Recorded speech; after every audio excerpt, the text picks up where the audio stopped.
I'm Tristan Winder in the News 2 streaming studio with the Morning Pulse here on this Wednesday, January 15th.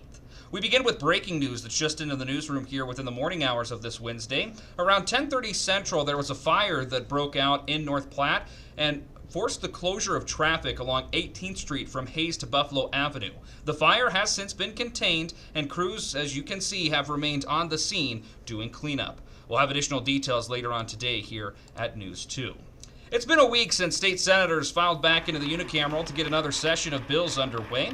From water conservation to property tax relief, we've been seeing senators tease what could be future laws. It's something that Governor Jim Pillen echoed in his State of the State address this morning.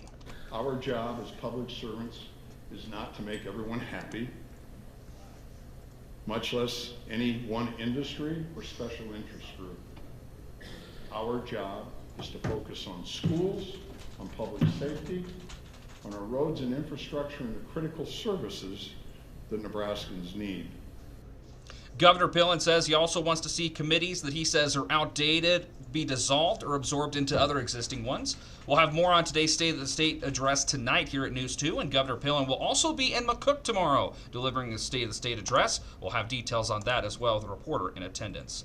And also at the state capitol, Governor Pillen yesterday, along with a couple of Nebraska senators, introducing bills aimed at protecting agriculture and water in the state. One of those is District 42 Senator Mike Jacobson, bringing a bill that would require farmers to opt into allowing data gathered from their equipment to be sent to tech companies. He says data is a goldmine of information that could hurt farmers if outside entities got their hands on this vital information.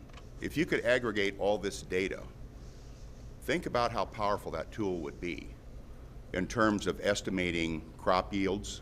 If you know what the crop yields are going to be, look at the ability to go game the grain markets with this information.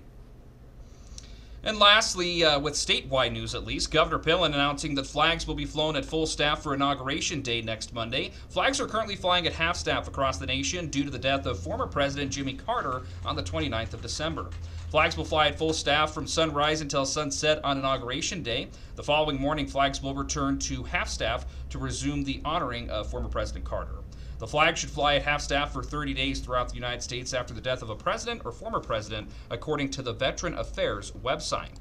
And happening today, the Biden administration is coming to an end in less than a week, and before it does, the president will speak directly to the nation one more time.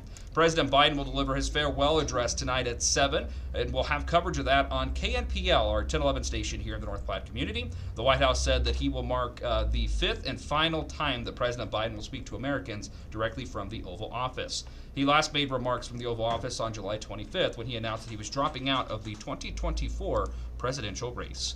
Rounding out the morning pulse with a check of the 7-day forecast. Temperatures today going to be, awfully nice. Upper 40s once again today, up into the low 50s for tomorrow. Mid 40s on Friday. Temperatures begin to cool when we get into that weekend. And along with it, we have chances of moisture. Brr, when we look towards next week. That's about all I have to say.